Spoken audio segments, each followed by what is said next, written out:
Hello everyone, स्वागत है आप सभी का सीटीएच एजुकेशन में। आज की वीडियो में हम लोग डिस्कस करेंगे भवन निर्माण आर्किटेक्चर। भवन निर्माण आर्किटेक्चर जैसा कि आप देख रहे हैं, ये आर्किटेक्चर बेसिक स्ट्रक्चर है भवन निर्माण का। भवन निर्माण आर्किटेक्चर को आईएएस कंप्यूटर के नाम से भी जाना जाता है। आईएएस कंप्यूटर, आईएएस का फुल फॉर्म होता है इसमें institute of advance studies, institute of advance study.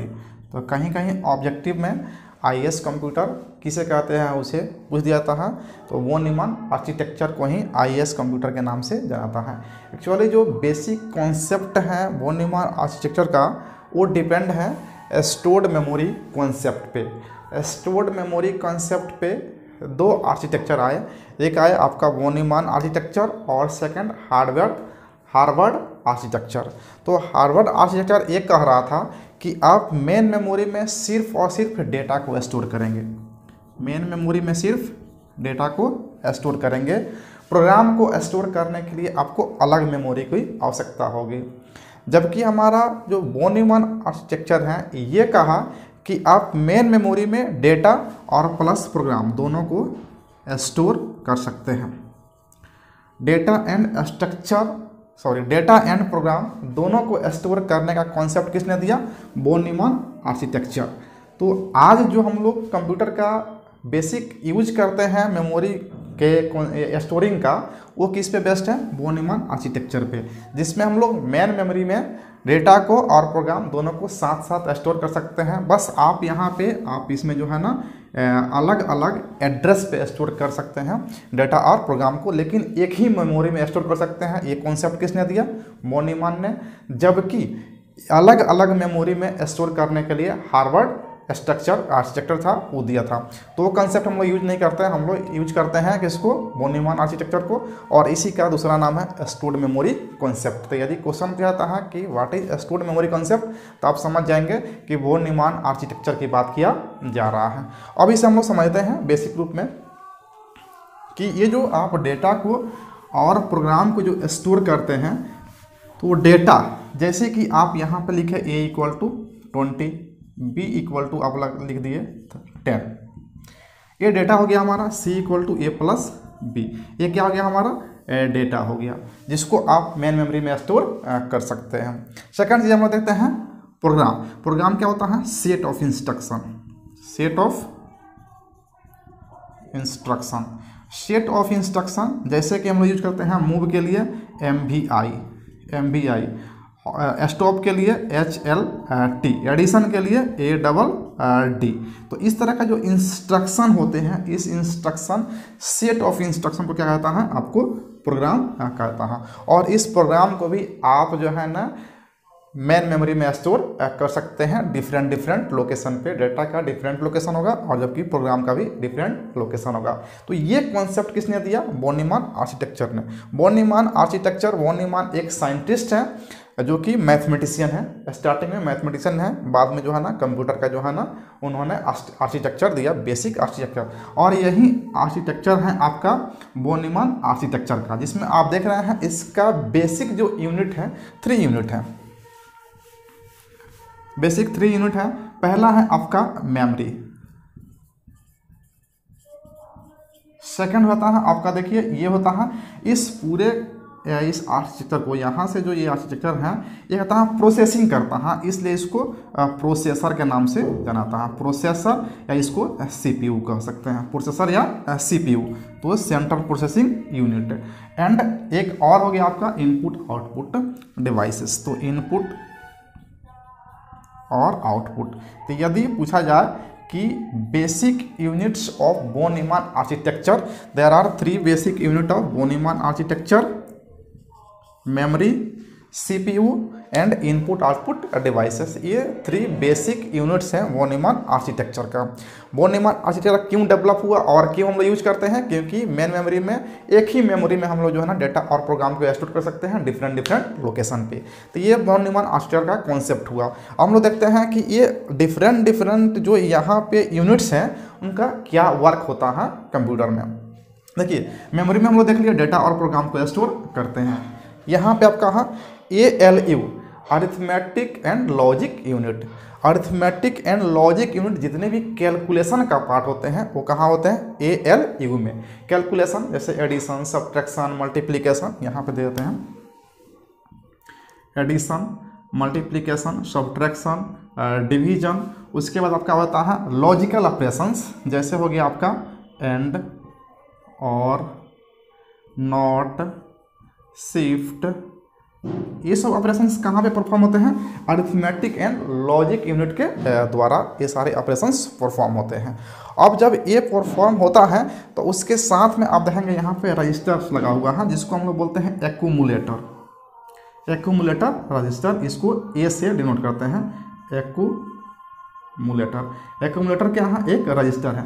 Register कैसे बनता है सीक्वेंस ऑफ बिट्स को मिला करके रजिस्टर बनाता है। ये 8 बिट का होता है, 16 बिट का हो सकता है, और सीक्वेंस ऑफ फ्लिप फ्लॉप भी इसको बोल सकते हैं, क्योंकि फ्लिप फ्लॉप जो हम लोग आगे देखेंगे कि एक फ्लिप फ्लॉप 1 बिट डेटा को स्टोर कर सकता है। तो 8 गो फ्लिप फ्लॉप्स मिला देंगे तो क्या बन जाएगा 8 बिट का रजिस्टर बन जाएगा। तो रजिस्टर कुछ नहीं होता है, सिंपल सीक्वेंस ऑफ बिट होता है जो बहुत ही छोटा, यानी कि एक तरह का मेमोरी ही है जो बहुत छोटा होता है, ठीक है ना। अब इसका यूज क्यों करते हैं तो आप देखिए यूज क्यों करते हैं।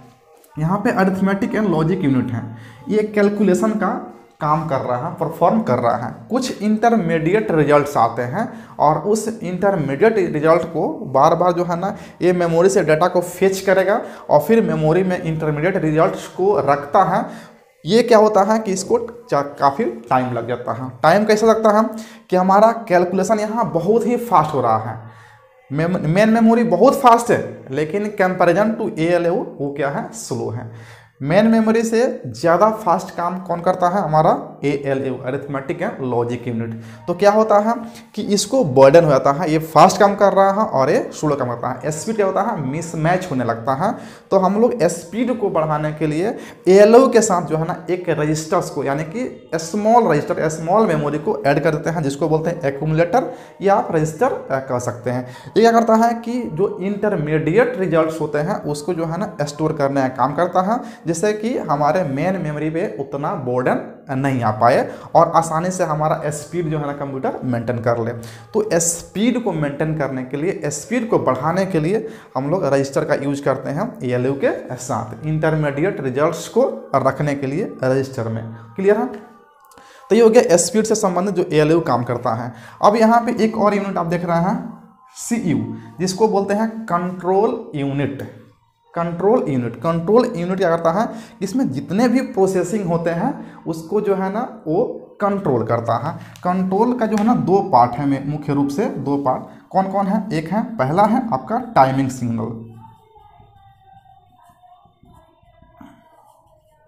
सिग्नल, और दूसरा आपका है कंट्रोल सिग्नल। अब इसमें क्या होता है कि टाइमिंग सिग्नल में क्या होता है कि आप जो है ना इंस्ट्रक्शन दे रहे हैं, वर्क कर रहे हैं। जैसे आपके पास 5 इंस्ट्रक्शन है, I1, I2, I3, I4 और I5, 5 इंस्ट्रक्शन आप दे दिए। तो किस इंस्ट्रक्शन को पहले परफॉर्म करना है और किसको बाद में परफॉर्म करना है, ये कौन डिसाइड करता है हमारा कंट्रोल यूनिट है।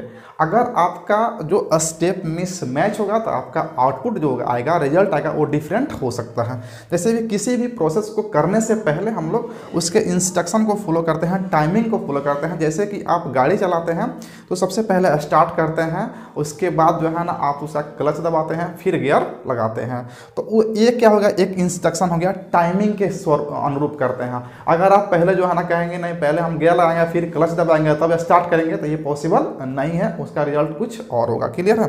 तो ये टाइमिंग सिग्नल यानी कि इंस्ट्रक्शन, किस इंस्ट्रक्शन को पहले परफॉर्म करना है, किसको बाद में करना है, कौन करता है टाइमिंग सिग्नल। और टाइमिंग सिग्नल कौन हैंडल करता है CU। अब ये किसको हैंडल करता है तो रजिस्टर से हमारा डेटा फेच हो रहा है, ठीक है ना। हमारा ALU जो है ना डाटा को फेच कर रहा है, पता चलता है कि रजिस्टर कहीं और बिजी है आउटपुट देने में या इनपुट में, तो वहाँ पे क्या होता है कि रिजल्ट अलग हो जाता है, यानी डिफरेंट रिजल्ट आता है। इसके कारण जो है ना टाइमिंग सिग्नल को कहाँ लगाया जाता है हमारा रजिस्टर में, जिससे कि हमारा जो है ना स्पीड मिसमैच ना हो और इंस्ट्रक्शन जो टाइमिंग सिग्नल बताएगा उसी के अकॉर्डिंग वो प्रोसेसिंग परफॉर्म करेगा। कंट्रोल सिग्नल, इसमें बहुत सारे प्रोसेसिंग हो रहा है, जैसे डाटा फेच हो रहा है। देखिए ALU जो है ना डाटा फेच कर रहा है, रीड कर रहा है किससे, मेन मेमोरी से।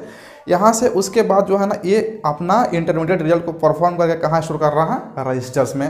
कंट्रोल सिग्नल कंट्रोल कर रहा है मेन मेमोरी को। मेन मेमोरी में किस डेटा को और किस एड्रेस को, किस प्रोग्राम को किस लोकेशन में स्टोर करना है, ये कौन क्लियर कंट्रोल करता है, कंट्रोल सिग्नल। किस डेटा को फेच करना है, ऐसा ना हो कि आपका जो है ना ALU जो है ना डाटा को फेच कर रहा है, डाटा को रीड कर रहा है, मांग रहा है मेन मेमोरी से, मेन मेमोरी कहीं और बिजी है, तो वहाँ पे क्या होता है, स्पीड का मिसमैचिंग होता है, आउटपुट हमारा डिफरेंट हो सकता है। इसलिए कंट्रोल, इसमें जो भी प्रोसेसिंग हो रहे हैं वो सारे प्रोसेसिंग किसके द्वारा कंट्रोल किए जाते हैं, CPU को। यानी कि ये जस्ट लाइक हमारे माइंड की तरह काम करता है, ब्रेन की तरह काम करता है, कौन, कंट्रोल यूनिट। जैसे कि हम अभी जो है ना कुछ लिखना चाह रहे हैं, ये सिग्नल कहाँ से मिल रहा है, हमारे ब्रेन से मिल रहा है। हमारा हाथ कुछ कर रहा है, हाथ से कुछ उठा रहे हैं, कुछ पकड़ रहा है, कुछ लिख रहे हैं, ये कौन सिग्नल दे रहा है, हमारा माइंड दे रहा है। तो ठीक उसी तरह से हमारा कंट्रोल यूनिट वर्क करता है। क्लियर है। तो हमारा हो गया मेन मेमोरी, जिसमें हम डेटा और प्रोग्राम दोनों को एक साथ अलग अलग डिफरेंट लोकेशन पे स्टोर कर सकते हैं। एक कॉन्सेप्ट किसने दिया, हमारा वॉन न्यूमैन आर्किटेक्चर दिया। इसको IAS कंप्यूटर के नाम से भी जाना जाता है, IAS कंप्यूटर के नाम से जाना जाता है, यानी कि इंस्टीट्यूट फॉर एडवांस स्टडी, इसके नाम से भी जाना जाता है। इसमें जो है ना बेसिक 3 यूनिट्स है हमारे, मेमोरी यूनिट, CPU यूनिट और input and output unit. Main memory में डेटा प्रोग्राम को स्टोर कर सकते हैं। ALU हमारा जितने भी कैलकुलेशन का पार्ट होता है परफॉर्म करता है, कौन, ALU। इंटरमीडिएट को रिजल्ट का रखने के लिए, स्टोर करने के लिए टेम्प्रेरी हो गया आपका रजिस्टर, क्या हो गया, टेम्प्रोरी रजिस्टर हो गया। उस रिजल्ट को टेम्प्रोरली स्टोर करने के लिए, रजिस्टर का यूज करने के लिए, स्पीड को मेंटेन करने के लिए रजिस्टर का यूज करते हैं। कंट्रोल यूनिट में जितने भी प्रोसेसिंग होते हैं उस प्रोसेसिंग को कंट्रोल करने के लिए हमारा यूनिट लगा हुआ, कौन, कंट्रोल यूनिट, जो टाइमिंग सिग्नल के साथ जो है ना परफॉर्म होता है। लास्ट आपका यूनिट है इनपुट एंड आउटपुट डिवाइस। तो इनपुट हमारा जो है ना यहाँ पे दिया जाता है और आउटपुट रजिस्टर से आपका निकलता है। तो ये बेसिक जो है ना स्ट्रक्चर हो गया आपका वॉन न्यूमैन आर्किटेक्चर का। उम्मीद है कि आपको वॉन न्यूमैन आर्किटेक्चर जो है ना क्लियर हो गया होगा। PDF जो है ना आपको मिल गया है, आप वहाँ से जो है ना इसका नोट्स बना सकते हैं और समझने के लिए बेसिक समझेंगे कि वॉन न्यूमैन आर्किटेक्चर डाटा और प्रोग्राम को एक ही मेमोरी में स्टोर करने का कॉन्सेप्ट दिया, जिसे स्टोर्ड मेमोरी कॉन्सेप्ट के नाम से जाना जाता है। तो उम्मीद है कि आपको समझ में आ गया होगा वॉन न्यूमैन आर्किटेक्चर। तो मिलते हैं फिर से नेक्स्ट वीडियो में, तब तक के लिए धन्यवाद।